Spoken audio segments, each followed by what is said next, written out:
A 15-year-old boy was gunned down in Bonteheuwel in Cape Town last night. The shooting is reportedly related to gang violence in the area. For more details on the story, we're joined by Angus McKenzie, who is the Bonteheuwel ward councillor. Thank you very much, sir, for availing yourself this afternoon.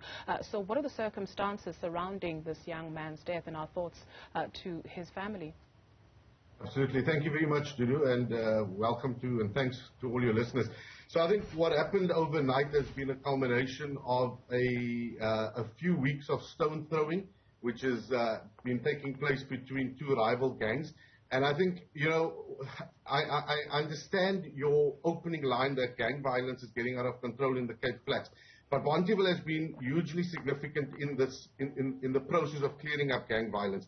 Over the last 3 or 4 years, we've been able to achieve something that not many areas have been able to achieve. We've reduced our gang-related violence by over 300%, which was completely unheard of. And it's due to various interventions that we've been able to deploy into that area.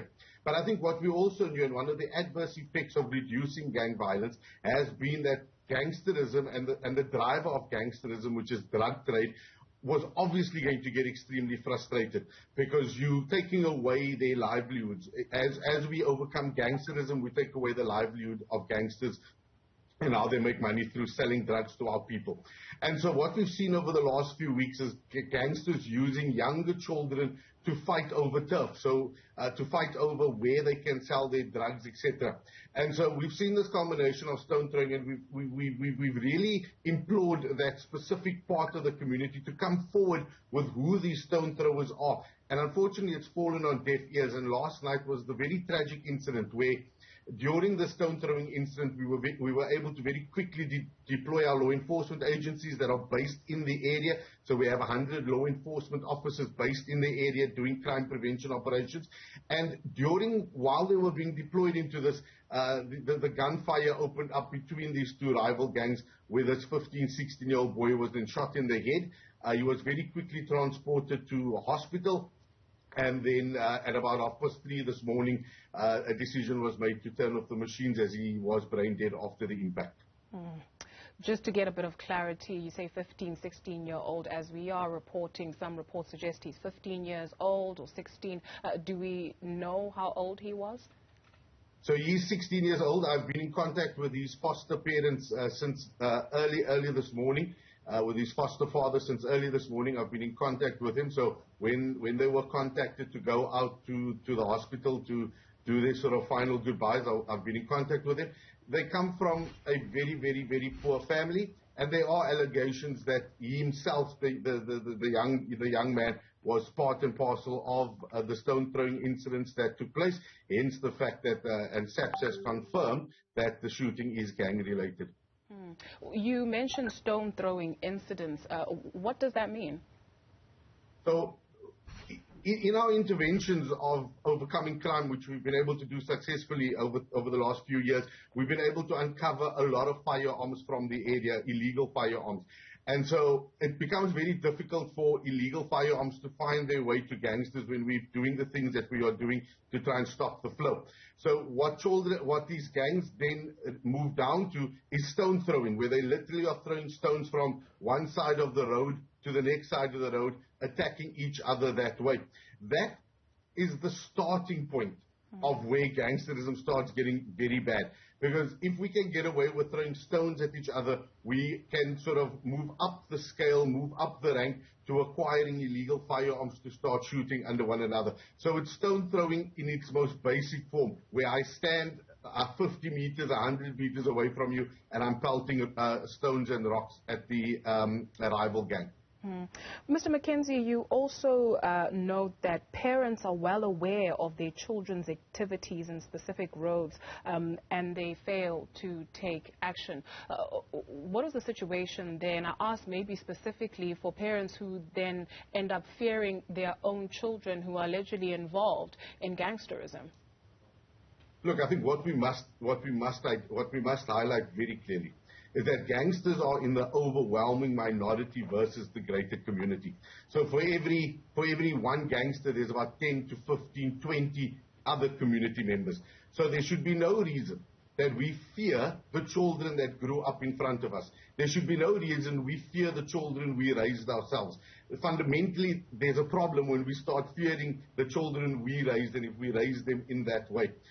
The stone throwing incidents don't happen late at night or in the early hours of the morning when people aren't visible to the action. It's happening in front of us. We are seeing it happen, but yet we would find ways in protecting these individuals from the circumstances that will lead them to stop these actions.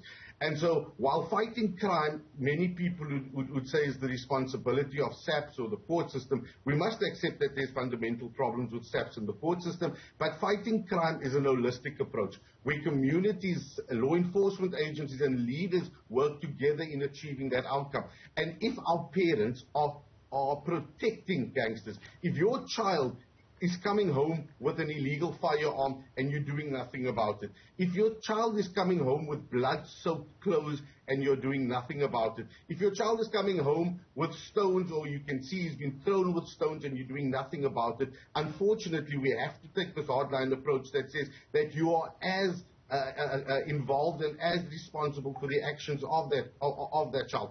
So it is critically important that if we want to overcome gangsterism holistically, not just from crime prevention, but holistically overcome gangsterism, we have to start seeing parents start playing that role. Unfortunately, you can't expect a community leader or a policeman to install discipline in your children. Discipline, unfortunately, starts at home, my dear.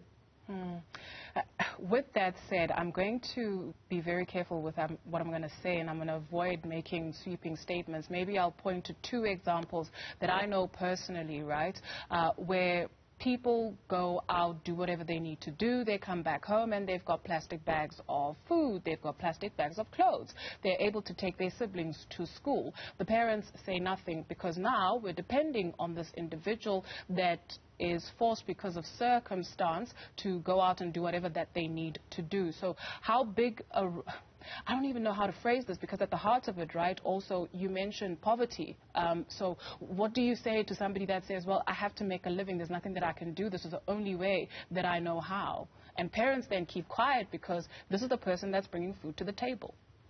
So I think you make an absolutely valid point, and that does happen in our communities, where gangsters are funding our communities, gangsters are feeding our communities to allow for them to continue the things that they're doing. So there's no disputing that fact. However, it is not the social inequality or the social ill that leads to children wanting to join gangs.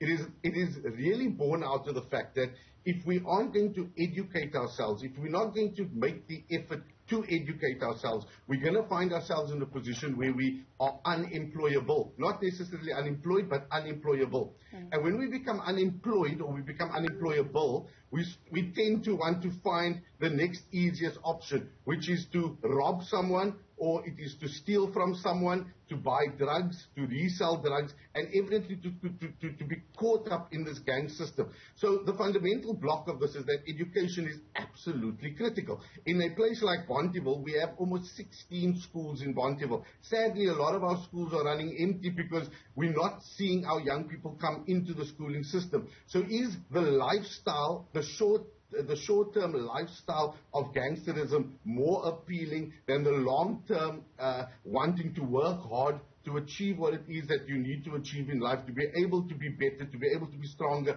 not as attractive any longer? And critically, that is where parents play an important role. Because if the parent is not going to install discipline from the start in his home, you're going to find a situation where the child will seek attention, you will seek appreciation, you will seek love elsewhere rather than where he's supposed to find it. Just a closing question, please. I neglected to ask, you spoke of the foster parents of the 16-year-old. It's no doubt a very difficult time for that family. Absolutely. So, like I said, I mean, irrelevant of whether this individual was involved in it or not, there's a young boy that has lost his life. There is a mother and a foster mother and father and other family and friends that are reeling the pain. He will be buried later on today in terms of Muslim burial rights. Like I said, I have been in contact with the family and the father, and we will be supporting the family, the family and the foster family during this time. So irrelevant. It does not matter how it's happened. Unfortunately, it has happened, and we need to ensure that we are supporting this specific family and the friends to be able to come out of this more successful. How does this death, how does this horrible, senseless death become a stepping stone for changing his friends' lives or another young child's life to make different choices? That's the critical point, and that's what we evidently want to work towards. Thank you very much for availing yourself this afternoon.